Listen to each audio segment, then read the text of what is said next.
Most gardeners are trapped in a cycle they think is normal. Every season, they buy fertilizer. Every season, they spread it. Every season, they get a short burst of growth. And every season, they need to buy more. That cycle is not an accident. That is not inefficiency. That is design. You were told your garden needs fertilizer the way a car needs fuel, but that comparison is false.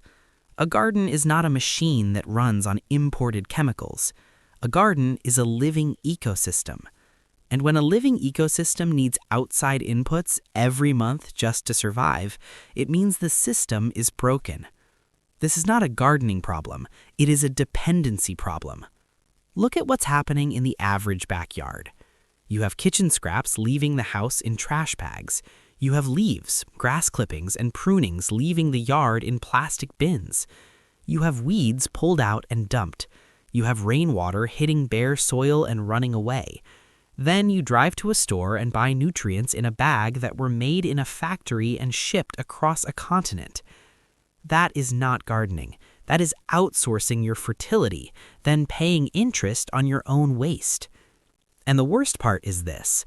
The more synthetic fertilizer you use, the weaker your soil becomes.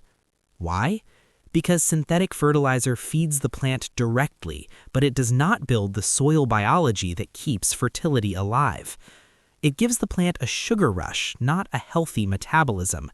It creates visible growth, but it strips the system underneath. Your soil is supposed to be a living engine. A teaspoon of healthy soil contains bacteria, fungi, protozoa, nematodes, and microarthropods working together in a nutrient exchange network more advanced than any fertilizer label can describe. Those organisms break down organic matter, hold nutrients in stable forms, move minerals to roots, and build structure that stores water like a sponge. When you replace that biology with salts in a bag, the plant may still grow, but the soil food web starts to collapse. The microbes lose their food source, the fungal networks break, the structure degrades, the soil hardens, dries faster, and needs more irrigation. Then, the next season, you need more fertilizer to get the same result. That is the trap. You are not paying for fertilizer because your garden is productive. You are paying for fertilizer because your system is dependent. And dependency always gets more expensive over time. The lie is simple. Feed the plant and everything will be fine. No. If you feed the plant and ignore the soil, you are renting fertility. You are not building it. The truth is just as simple. Feed the soil and the soil feeds the plant. Feed the biology and the biology feeds the roots. Build the system once and the system keeps producing. This is not about being organic. This is not about trends. This is not about labels. This is math. This is biology. This is control. If you want a garden that gets stronger every year instead of weaker, stop buying fertility in plastic bags. Stop treating symptoms. Stop patching a dead system with expensive inputs. The model failed, not you. What you need is a fertility system that turns your waste into output, your soil into infrastructure, and your backyard into a production landscape. And that starts with one decision. You are no longer going to feed your plants. You are going to build a system that feeds your soil. Let's make one thing clear before we go any further. This is not a trick. This is a system. This is not marketing. This is math. This is not an experiment. This is a declaration of independence. The system is called the Soil First Closed-Loop Fertility System. It has one job. Replace every bag of store-bought fertilizer with on-site production. That means no more paying for nitrogen in plastic, no more feeding schedules written by fertilizer companies, no more watching your soil get harder, drier, and weaker while your input costs keep rising. Instead, you build a structure that does what healthy ecosystems have always done: capture waste, convert it into fertility, cycle nutrients through biology, and return those nutrients to the soil in forms plants can actually use. This system does not ask you to work harder, it asks you to stop wasting what you already have. Think of your backyard like a factory. Right now, most people run a factory with no recycling line. All raw materials come from outside. All waste leaves the property. Every week, more money goes out. That is a fragile model. The soil-first system flips that model. Your kitchen scraps become feedstock. Your leaves become carbon. Your grass clippings become nitrogen. Your weeds become biomass. Your animal manure becomes concentrated fertility. Your mulch becomes a slow-release nutrient layer. Your soil becomes the battery that stores everything. The secret is not compost. The secret is nutrient cycling. You are not creating magic. You are using a real biological mechanism. In simple terms, healthy soil works like a living exchange network. Microbes break down organic matter and release nutrients, fungi extend root access and transport minerals, humus holds moisture and nutrients like a sponge, worms open channels for air and water, plant roots feed microbes with sugars, and microbes feed plants with nutrients. That loop is the engine. When you buy fertilizer, you interrupt the engine and replace it with a drip feed. When you build a soil-first system, you restore the engine and let it run. Here is the promise of this system in plain language. It will remove your fertilizer bill. It will improve your soil every year instead of degrading it. It will reduce irrigation needs because organic matter holds water. It will produce stronger plants with better flavor and better resilience. It will turn your waste stream into recurring output. It will replace dependence with control. And yes, it works in a small space. You do not need acreage. You do not need expensive tools. You do not need a tractor. You need structure. A compost core can fit in one corner of a backyard. A worm bin can fit on a balcony. A rabbit setup can fit in a small side yard. A mulch system can start with one bed. A green manure cycle can run in any bed that is resting. This is not about scale first. This is about architecture first. Most people fail because they think fertility is a product. It is not. Fertility is a process. And once you understand that, your role changes. You are no longer a buyer trying to keep plants alive with imported inputs. You are a system builder, managing flows. Carbon flow, nitrogen flow, moisture flow, biology flow, energy flow. That is why this works long-term. A fertilizer bag gives you one event. A soil system gives you recurring yield. A fertilizer bag empties. A soil system compounds. A fertilizer bag creates dependency. A soil system creates resilience. So here is the commitment we're making in this video.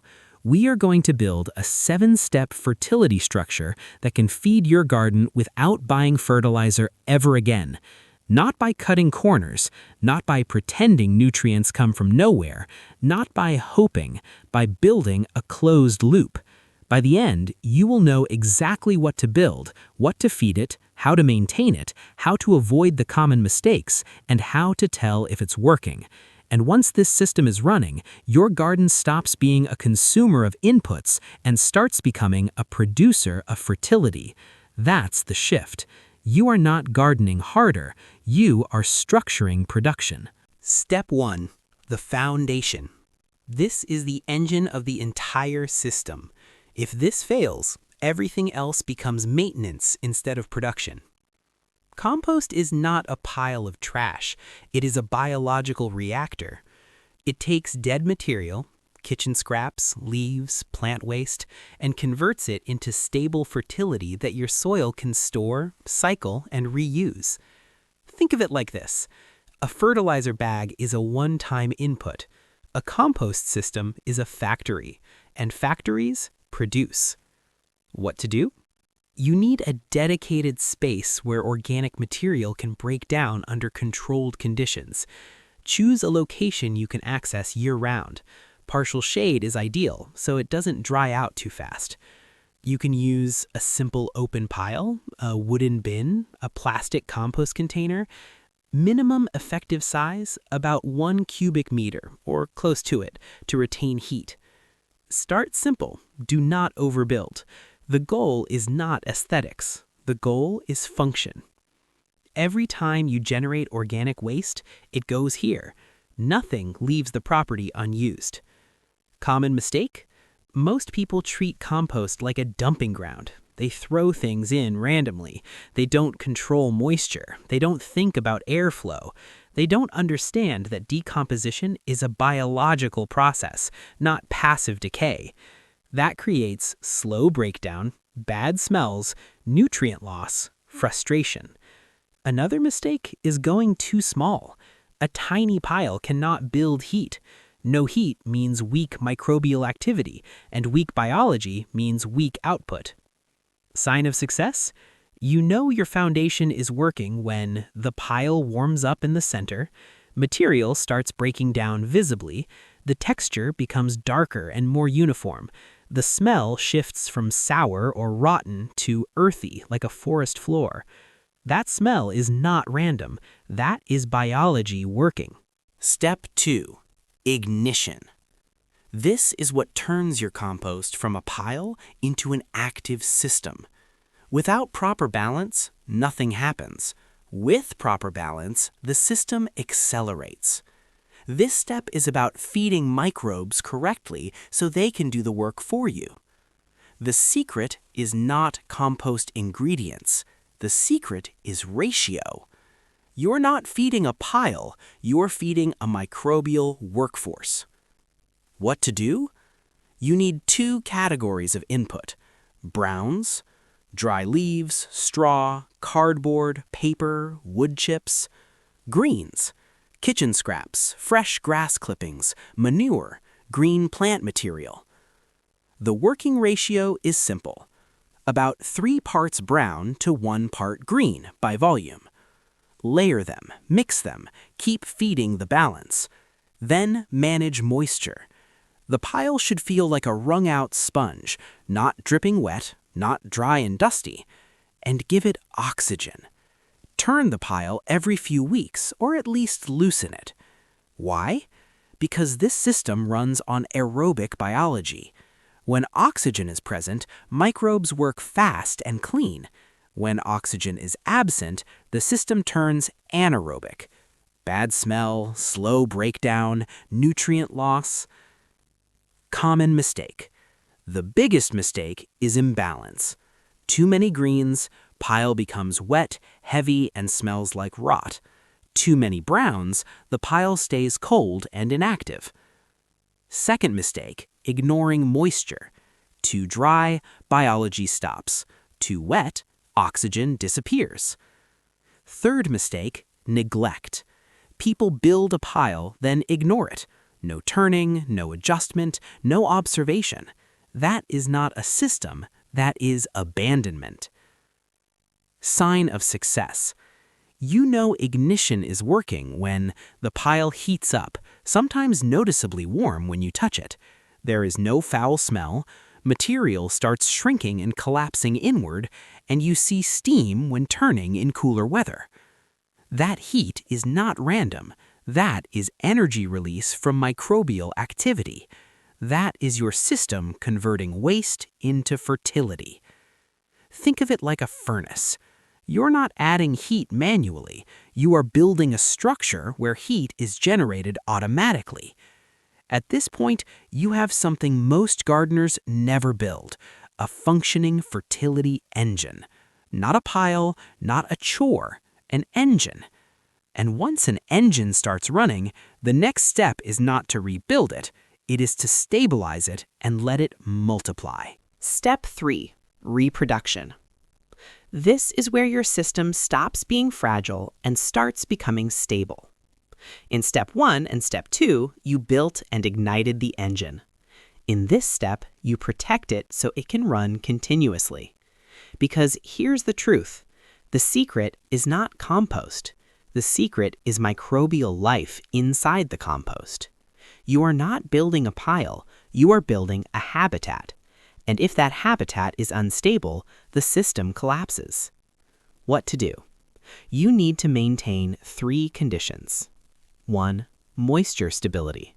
Keep the pile consistently damp. Think a wrung-out sponge. If you grab a handful, it should hold shape but not drip. 2. Temperature buffering. The pile should retain internal warmth. Larger mass helps stabilize temperature. Add material regularly to keep biology fed. 3. Protection from extremes. Place in partial shade. Cover with a tarp or lid during heavy rain, and prevent it from drying out in direct sun. You are creating a safe zone where biology can multiply without interruption. Think of it like this. A compost pile is not just breaking things down. It is reproducing the workforce that will later power your soil. Bacteria multiply, fungi spread, microbial networks expand. And when you move finished compost into your garden, you are not just adding nutrients, you are transplanting an entire living system. Common mistake. Most people treat compost like a seasonal task instead of a continuous system. They let it dry out completely, get waterlogged, sit untouched for months. That kills consistency. Another mistake is impatience. People disturb the system too often or harvest too early before biology has stabilized the material. Half-finished compost is not fertility, it is instability. It can tie up nitrogen, stress plants, disrupt soil balance. Sign of success. You know your reproduction zone is working when the pile maintains internal warmth over time. You see white fungal threads. This is good, not mold to fear. Materials break down evenly, not in patches. The pile shrinks steadily as biology consumes it. And most importantly, you start to see compost not as waste processing, but as life multiplication. That is when the system becomes real. Step 4. Feedstock. This is where dependency ends, because a system is only as strong as its input loop. If your inputs depend on outside purchases, you are still dependent. If your inputs come from your own waste streams, you are in control. This step turns your entire property into a supply network. What to do? You need to identify and capture every organic stream available to you. From the kitchen, vegetable scraps, fruit peels, coffee grounds, eggshells. From the yard, leaves, grass clippings, weeds before seeding, and prunings. From animals, if available, chicken manure, rabbit manure, bedding material. Nothing organic leaves your system unused.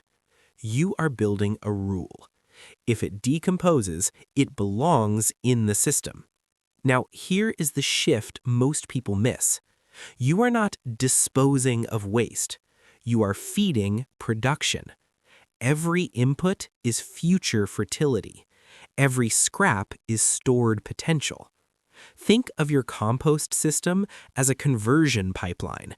Waste to microbial processing, to stable fertility, to soil, to food, to waste again. That loop is the system. Common mistake. The biggest mistake is inconsistency. People compost when they remember. They throw away scraps when it's inconvenient. They don't organize collection. That breaks the loop. Second mistake, underestimating volume. People think they don't have enough waste, but when you include kitchen, yard, seasonal leaf drops, and occasional manure, you have more than enough to sustain a fertility system. Third mistake, exporting biomass. Bagging leaves, throwing away clippings, burning organic matter. That is literally throwing away fertility you will later pay to replace. Sign of success. You know your feedstock loop is working when your trash volume drops dramatically. Your compost pile is always being fed. You never run out of input material. Seasonal surges like fall leaves become assets, not problems. And most importantly, you stop seeing waste as garbage and start seeing it as inventory. At this point, something fundamental has changed. You no longer depend on fertilizer stores. You no longer rely on external supply chains. You have an engine, compost, ignition, balance inputs, stability, microbial habitat, and a continuous feedstock loop. That is a functioning production system. Now the next step is critical. You need to extract output and upgrade it so your system doesn't just run, it produces at a higher level. Step 5. Harvest. This is where your system stops being in progress and starts producing usable output. Until now, everything you've done is preparation. Now you extract value. This step converts your compost from an active process into a stable asset. Because unfinished compost is still working, finished compost is ready to serve. What to do? You need to recognize when compost is complete and apply it correctly. Finished compost should be dark, almost black, crumbly, not sticky, cool to the touch, and smells like forest soil, not rot. Once it reaches this stage, it is no longer decomposing aggressively. It has become humus-rich material that your soil can absorb and store. Now you apply it. Spread it on garden beds, mix lightly into topsoil, don't bury deep. Use it as a base layer before planting, or top dress around existing plants. You are not feeding plants here. You are upgrading the soil system. Because compost does 3 things at once: adds nutrients, adds biology, builds structure. Think of it like a battery. Chemical fertilizer is like pouring energy directly into the plant. Compost is like charging the soil so it can release energy over time. That is the difference between feeding and building. Common mistake. The biggest mistake is using compost too early. If it is still hot, still recognizable, food scraps visible, still breaking down, it is not ready. Applying it early can compete with plants for nitrogen, introduce instability, and slow growth instead of improving it. Second mistake is treating compost like a one-time event. People apply it once, then stop. That breaks the system. Compost is not a fix, it is a flow. Sign of success. You know step 5 is working when soil becomes darker over time, it holds moisture longer, it becomes easier to dig and plants show steady growth, not sudden spikes. And most importantly, you stop asking, what fertilizer should I add? Because the system is already feeding itself.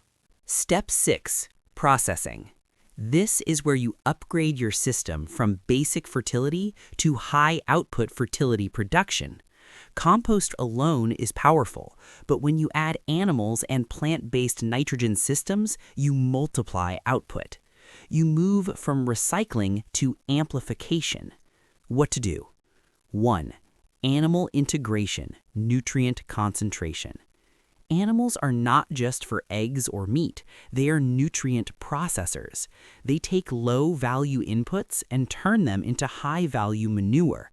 Chickens eat scraps, produce nitrogen-rich manure plus eggs. Rabbits eat greens, produce manure that can go directly into soil. Key point: manure is concentrated fertility, but it must be handled correctly. Chicken manure, compost before use. High nitrogen, can burn plants. Rabbit manure can be used directly, cool manure. Add manure into your compost system as part of the input loop.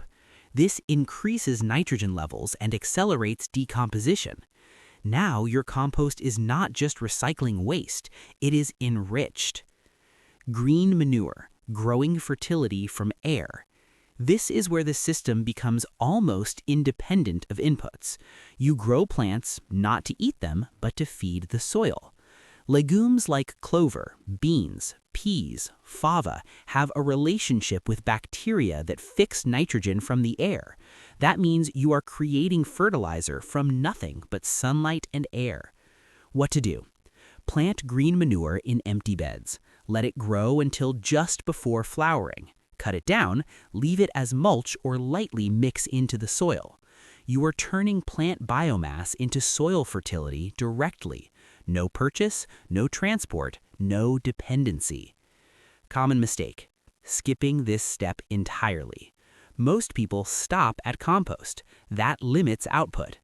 Second mistake: using animals without integration. Animals without a system create waste. Animals inside a system create fertility. Third mistake: pulling out plant residues instead of cycling them back in. That breaks the loop. Sign of success: you know step 6 is working when your compost becomes richer and faster. You see stronger plant growth without added inputs. Your soil improves even in beds that weren't directly composted. You start producing fertility from multiple sources, not just scraps. And this is the key shift. You are no longer dependent on what you can collect. You are now producing fertility actively. At this stage, your system is no longer basic. You have a compost engine, a stable biological core, a continuous input loop, a harvest process, and upgraded fertility production through animals and plants. This is already enough to eliminate fertilizer dependency. But there is one final step that determines whether your system stays functional or becomes truly self-sustaining. Step 7. Integration. This is the step that decides whether your system survives. You can build compost. You can produce manure. You can grow green manure. You can do everything right for 6 steps and still fail if your soil stays exposed, because bare soil is a broken system. Bare soil loses water. Bare soil loses carbon. Bare soil loses biology. Bare soil loses structure. Then you try to fix those losses with fertilizer. That is the old model. This final step protects the fertility you already produced and keeps nutrients moving in a controlled cycle. What to do? 1. Mulch everything that is not actively seeded. Use organic mulch, straw, dry leaves, grass clippings, thin layers, wood chips, pathways around perennials. Apply a layer 5 to 10 centimeters thick around plants, but keep a small gap around stems to prevent rot. Mulch is not decoration. Mulch is infrastructure. It does 4 jobs at once: blocks weed pressure, slows evaporation, feeds soil life as it breaks down, and protects soil structure from rain impact and heat stress. Think of mulch as a slow-release fertility blanket. You are not covering the ground. You are feeding the biology from the top while protecting the engine underneath. 2. Rotate crops to balance nutrient demand. Different crop families take different things from the soil. If you plant heavy feeders in the same bed every season, you create nutrient debt. Instead, rotate in a sequence. Legumes build nitrogen. Heavy feeders, cabbage, tomatoes, corn. Medium feeders, peppers, beets. Light feeders, onions, carrots, herbs. Then back to legumes. This is not tradition. This is accounting. You are balancing withdrawals with deposits. 3. Keep roots in the ground as long as possible. Living roots feed microbes through root exudates. No roots means no microbial food, which means weak soil biology. So when a bed is not producing food, it should still be producing biology. Cover crop, green manure, volunteer biomass cut and dropped. The goal is simple: no dead periods, no exposed soil, no empty beds doing nothing. Common mistake. The biggest mistake is treating mulch like an optional extra. People compost beautifully, then leave beds bare in summer heat or winter rain. That burns through fertility faster than compost can replace it. Second mistake, no rotation. Planting tomatoes in the same spot every year creates disease pressure and nutrient imbalance. Third mistake, cleaning too much. People strip beds clean at the end of the season and remove all residue. That is like emptying your pantry because you like tidy shelves. Sign of success? You know step 7 is working when soil stays damp under mulch even on hot days. Weed pressure drops dramatically. Earthworms increase. Soil gets darker and softer every season, and crops become more resilient and less disease-prone. And, most importantly, you stop seeing good years and bad years. You start seeing stable production. Full integration, how the loop runs as one system. Now let's connect all 7 steps into one structure. This is what a real closed loop looks like. Kitchen and yard waste enters the compost core. Carbon and nitrogen balance ignites decomposition. Moisture and habitat control keeps microbes reproducing. Continuous feedstock keeps the engine running. Finished compost is harvested and applied to beds. Animals and green manure increase nitrogen and biomass production. Mulch and rotation protect and recycle fertility back into soil. Then the cycle repeats. Waste becomes fertility, fertility becomes food, food creates waste, waste re-enters the system. That is not a gardening routine. That is a production architecture. The secret is not any one tool. The secret is the loop. You are not creating magic. You are using real mechanisms. Biology breaks down organic matter. Physics controls moisture and air exchange. Heat accelerates microbial processing. Fungi move nutrients through soil. Humus stores water and minerals. Animals concentrate nutrients.